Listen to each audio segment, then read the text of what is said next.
देखिए स्टूडेंट्स कि इसमें क्या है, power consumption in combination of appliances. अलग अलग अप्लायंसेस को हमने कंबाइन कर दिया। कितने टाइप की ग्रुपिंग होती है? दो। कौन कौन सा? सीरीज और पैरेलल।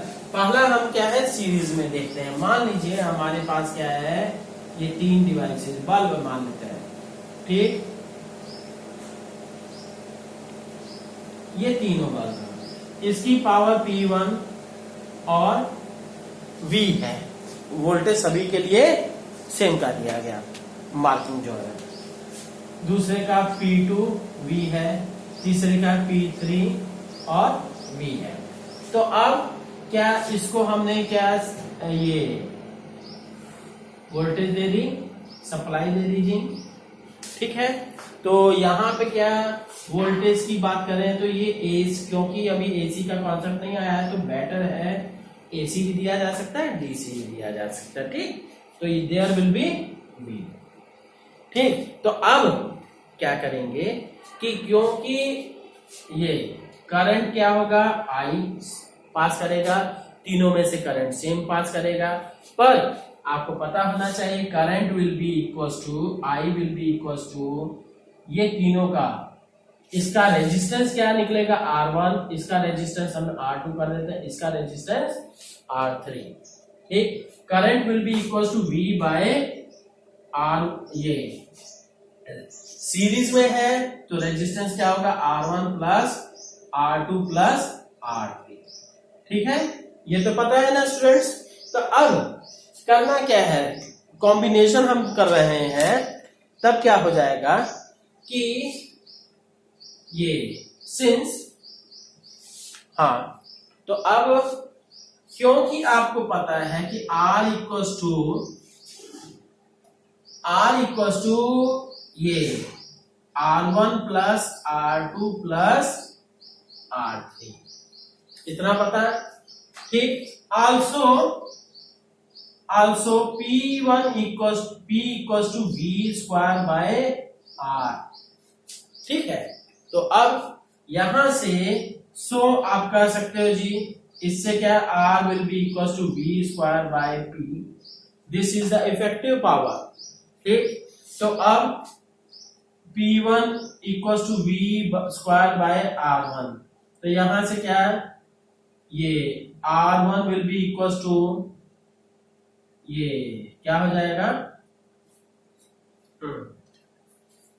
P1 इंटू R1, ठीक है। सॉरी, ये क्या है, R1 विल बी इक्वल, क्या हो रहा है, ये R1 will be equal to V square by P1, clear. इसी तरह से R2 will be equal to V square by P2 and R3 will be equal to V square by P3, ठीक है। तो अब ये सारी वैल्यूज को हम इसमें पुट कर देते हैं। यहां से क्या आ गया, V square by P equal to V square by P1 plus V square by P2 plus V square by P3, clear.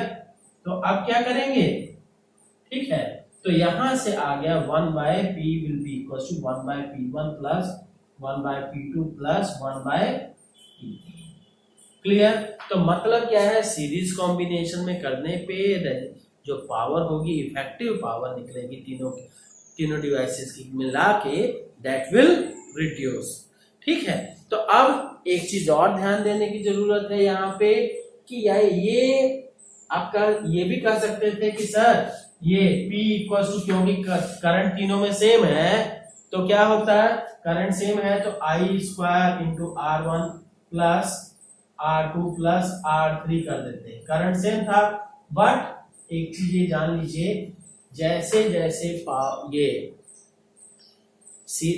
Current क्या है, हर एक सिचुएशन में चेंज होगा, ठीक। अगर क्या एक डिवाइस लगा रहे हो तो करंट अलग हो जाएगा, दूसरी डिवाइस लगाओगे अलग हो जाएगा, तीसरी डिवाइस लगाओगे अलग हो जाएगा, पर क्या है, वोल्टेज जो है इनकी अपनी मार्क्ड वोल्टेज है, वो सब पैरामीटर्स फिक्स है, ठीक। और इसके अनुसार आप ये भी कर सकते हो, ये भी है कि यहां से आपको ये क्लियर होता है कि आप ये कर सकते हो कि P is equal to I square into R निकल गया, ठीक है, आर निकला है।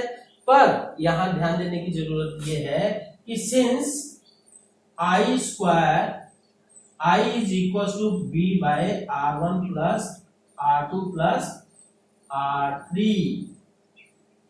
और फिर स्क्वायर होगा, so you can say P is inversely proportional to R। Is that clear? मतलब रेजिस्टेंस जैसे जैसे बढ़ेगा पावर ये घटेगी, ठीक, ओके। अब देखिए स्टूडेंट्स, पैरेलल कॉम्बिनेशन, अगर हम डिफरेंट डिवाइसेस को क्या है पैरेलल में कंबाइन कर देते हैं, then what will be the effect over the effective power, ठीक। अब देखते हैं क्या, मान लीजिए 3 डिवाइसेस हैं, first, this one is second and this one is the third. Is that clear? तो इसकी पावर क्या है P1 और V, पावर रेटिंग इसके P2 और V, और इसका क्या हो गया P3 और V। Is that clear? ये तीनों हमने कंबाइन किए और क्या यहाँ पे हमने सप्लाई दे दी, AC और DC दोनों कुछ भी दे सकते हैं, ठीक। तो अब अगर निकालिएगा तो देन रेजिस्टेंस तीनों का, इसका रेजिस्टेंस R1, इसका रेजिस्टेंस R2, इसका रेजिस्टेंस R3 निकला, ठीक। तो अब इन द पैरेलल कॉम्बिनेशन, ये करंट I का दीजिए, in the parallel combination resistance will be equal to क्या, effective resistance 1/R will be equal to 1/R1 plus 1/R2 plus 1/R3, ठीक है, तीनों पैरेलल में हो गए। तो पैरेलल के बाद अब का क्या करना है, हमने कंबाइन कर दिया जी, तब क्या कहेंगे, ठीक। तो बोलिए, अब since you know P equal to V square by R, तो इससे क्या है R will be equal to V square by P। तो इसी तरह से सिमिलरली ये R1 will be equal to V square by P1, R2 will be equal to V square by P2, R3 will be equal to V square by P3, ठीक है। तब अब क्या कहेंगे, ये सारे मतलब इन चारों को इस फॉर्मूले में पुट कर देते हैं, तब क्या आ गया जी, ये 1 बाय, ध्यान दीजिए 1 बाय में है, 1 बाय R है, तो मतलब P ऊपर चला जाएगा, P ऊपर V स्क्वायर नीचे, तो P1 V square plus P2 V square plus P3 V square. तो ये सारा का सारा V स्क्वायर जो है कैंसिल हो गया, so you will get P equal to P1 plus P2 plus P3, ठीक है। तो बच्चों अब ये है मतलब कि अगर पैरेलल में कॉम्बिनेशन दिया जाता है तो सभी की पावर ऐड हो जाएगी, ठीक। मतलब इससे क्या है, जो सोर्स है सोर्स से ज्यादा करंट ड्रॉ होगा, ठीक। तो अब ये ठीक है, थोड़ा सा बच्चों इसकी सबकी प्रैक्टिस कीजिए, क्योंकि क्या है ये मतलब डेरिवेशन सीबीएसई में नहीं आता है, पर क्या है इसका एप्लीकेशन आपको मतलब क्या डिसाइड करने की जरूरत होगी कि कहां पे कौन सा फॉर्मूला लगाइएगा। क्या P equal to V square by R है, इसमें देखिए P, ये P directly proportional to R, sorry I square into R है, तो ये क्या है P is directly proportional to R and P equal to V square by R है, तो इससे क्या है P is inversely proportional to R।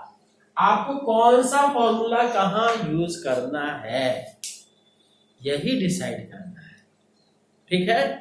एक मैं आप सभी को क्वेश्चन देता हूं, ये देखिए इस फॉर्मूले से P मतलब डायरेक्टली प्रोपोर्शनल टू R, इस फॉर्मूले से P inversely proportional to R, तो दोनों तो कॉन्ट्राडिक्शन में हो गए, एक जगह क्या है डायरेक्टली प्रोपोर्शनल, दूसरी जगह इनवर्सली प्रोपोर्शनल।